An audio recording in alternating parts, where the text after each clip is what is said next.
Continue future కి దీనికి subject future అసలు సంబంధం ఉండదు. ఫ్యూచర్స్ లో B1 అసలు SRES క్వశ్చన్ ఉండదు. SRES యాడ్ చేసేది మీరు రెనన్ మార్టిన్ చూసినా, లేదంటే ఎసెన్షియల్ ఇంగ్లీష్ గ్రామర్ చూసినా, ఇంకా చాలా ఉన్నాయి, ఆక్స్ఫర్డ్ వాళ్ళు చూసినా, కేంబ్రిడ్జ్ చూసినా, స్ట్రక్చర్ ఒకటే. SRES is used only in simple present tense. Differentiation ఏంటంటే సింగులర్ సబ్జెక్ట్ SRES వస్తే ప్లూరల్కి రాదు. ఇక మిగతా 11 టెన్స్ లో SRES సంబంధం లేదు, దేని స్ట్రక్చర్ దానికి ఉన్నాయి. ఓకేనా? ఒక్క సింపుల్ అంతే కదండి, కరెక్ట్? SRES అనేది ఓన్లీ సింపుల్ ప్రెజెంట్ టెన్స్ మాత్రమే. Okay, simple past, simple future, continue, present continuous, past మొత్తం 12 ఉన్నాయి మనకి. మిగతా 11 టెన్స్ లో SRES క్వశ్చనే రాదు, అసలు క్వశ్చనే రాదు. వస్తే ఏ క్వశ్చన్ వస్తుందంటే B ఫార్మ్స్ లో ఈజ్ వాడాలా, ఆర్ వాడాలా, వాజ్ వాడాలా, వర్ వాడాలా, హ్యాస్ వాడాలా, హ్యావ్ వాడాలా, ఇది ఒక్క డిఫరెన్స్ వస్తుంది. ఓకేనా? సో ఈజ్, ఆర్, యామ్ అనేది సింగిల్ ప్రాపర్టీ, ఐకి చెందింది. ఈజ్, ఆర్ ఈ రెండింటిలో ఏది వాడాలి, హ్యాస్, హ్యావ్ ఈ రెండింటిలో ఏది వాడాలి, వాజ్, వర్ ఈ రెండింటిలో లేదు. ఇది తప్ప టెన్స్ లో ఇంకా డిఫరెన్స్ ఎక్కడ కన్ఫ్యూజన్ రాదు. విల్లు షాల్ కన్ఫ్యూజన్ వచ్చిన అన్నిటికి విల్లు వాడేస్తున్నాం కాబట్టి ఇప్పుడు ప్రాబ్లం లేదు. ఓకేనా? యామ్ రైట్ అండి? Only 3 differences. ఒకసారి ఆ 3 డిఫరెన్సెస్ చెప్పండి. ఈజ్, ఆర్ మధ్య కన్ఫ్యూజ్ అవుతారు పిల్లలు, ఎందుకంటే యామ్ ఐకి తెలుసు వాళ్ళకి. రెండోది హ్యాస్ వాడాలా, హ్యావ్ వాడాలా కన్ఫ్యూజ్ అవుతారు. మూడోది వాజ్ వాడాలా, వర్ వాడాలా కన్ఫ్యూజ్ అవుతారు. ఈ కన్ఫ్యూజన్ పోవడం కోసం మనం స్కెలిటాన్ బట్టి మార్నింగ్ రాగానే రూపిస్తున్నాం అంటారు సార్ పిల్లలు సార్, కానీ ఈవినింగ్ అని. ఓకేనా? I do, my friend does, my friends do.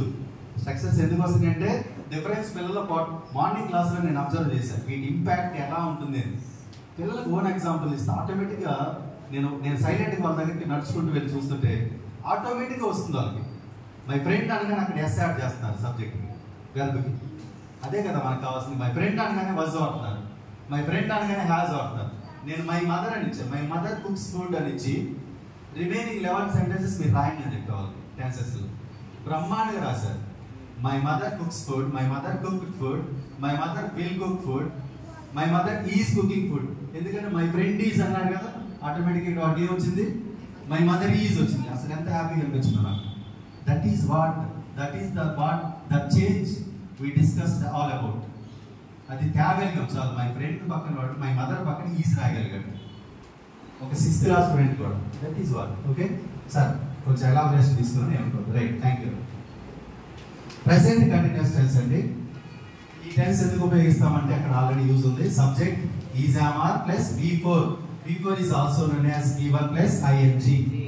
Okay, to express an action that is going on during present time, or an action is continued or going to be continued in near future. ఒక action మన కళ్ళ ముందు జరుగుతూ ఉండొచ్చు, లేదా ఆ జరుగుతుండే action కొంచెం nearest future కూడా కంటిన్యూ అవ్వచ్చు. అలాంటి యాక్షన్స్ మనం ఈ టెన్స్ ఉపయోగించి చెప్తాం. ఓకేనా? ఫర్ ఎగ్జాంపుల్, అరే చూడు వాడు నిద్రపోతున్నాడు, చూడు వాడు నిద్రపోతున్నాడు, మన కళ్ళ ముందు జరుగుతుంది కదా. అది ఎలా చెప్పాలి ఇంగ్లీష్లో? Look is sleeping. అలానే అతను డిస్టర్బ్ చేయ, ఆమె డిస్టర్బ్ చేయొద్దు, ఆమె నిద్రపోతుంది. Don't disturb, she is sleeping. Look, వర్షం పడుతుంది చూడు. Look, it is raining. మన కళ్ళ ముందు ఏదైనా జరిగితే, మన కళ్ళ ముందు ఏదైనా జరుగుతూ ఉంటే కంటిన్యూస్ అంటే కంటిన్యూటీలో ఉండాలి. దాన్ని మనం ఈ టెన్స్ లో ఈ స్ట్రక్చర్ తో ఉపయోగిస్తాం. ఓకేనా? ఎగ్జాంపుల్ చూడండి, క్లూ వర్డ్స్ చూడండి. Now, at present, look, listen, don't disturb ఇవి ఉపయోగిస్తాం ఎక్కువ. ఒకసారి example, look, it is raining. He is going to school now. ఇప్పుడు స్కూల్కి వెళ్తూ ఉన్నాడు, అది నడుస్తున్నాడు, వాకింగ్ వన్ నుంచి is going to school now. Radhakrishna is recording now. Radhakrishna is recording. You are learning now. You are learning now. I am teaching now. So మనం ఇప్పుడు జరుగుతూ ఉండేది అన్నీ చెప్తాను. Another example, don't disturb, he is reading a book. I am going to Dhaka tonight. Near future అంటే మనకు అతి దగ్గరలో జరగబోయేటువంటి నియర్ బై ఫ్యూచర్ అంటే ఇప్పుడు for example I am going to speak a few words అంటారు, గుర్తుందా? I am going అనేది ప్రెజెంట్ కంటిన్యూస్ కదా. ఎందుకు వాడతాం? నియర్ బై ఫ్యూచర్ లో నువ్వు ఒక యాక్షన్ చేయబోతున్నావు. ఏంటి యాక్షన్ అంటే స్పీకింగ్. అందుకని అప్పుడప్పుడు వక్తలు ఏం చెప్తారు? I'm going to speak a few words about so అంటాడు. ఇక్కడ కూడా I'm going to Dhaka tonight. ఈ రోజు రాత్రి టునైట్ అంటే దగ్గరే కదా, అలా చెప్పచ్చు. Next, are you coming to meeting this afternoon అంటే కొంచెం జోవియల్గా సరదాగా అడగడానికి, క్యాజువల్గా అడగడానికి కూడా కంటిన్యూస్ టెన్స్ అంటారు. ఓకేనా?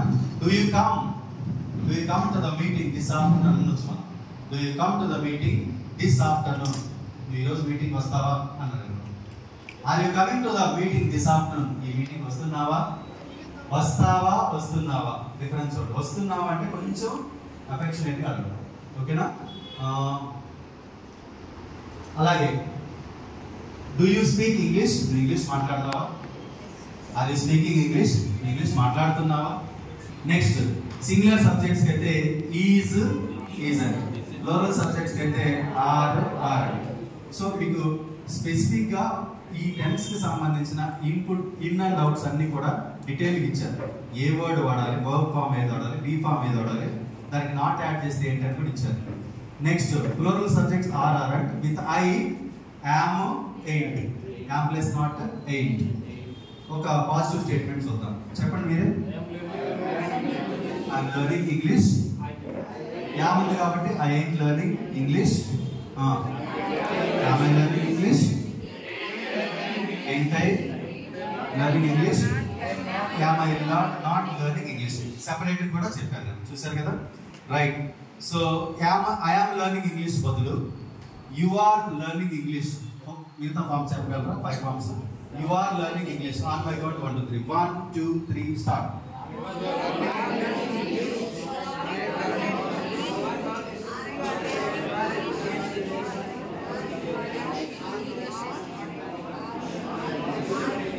మంగళ స్లోలే జరగాలి, నేను చెప్తాను. యు ఆర్ లెర్నింగ్ ఇంగ్లీష్ చెప్పండి.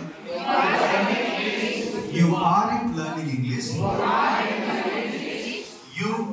యూతో ఆపేసేయండి. ఇక్కడ యు ఆర్ంట్ అంటే వేరు కూడదు. యు ఆర్ంట్ లెర్నింగ్ డిఫరెంట్గా వస్తుంది సౌండ్.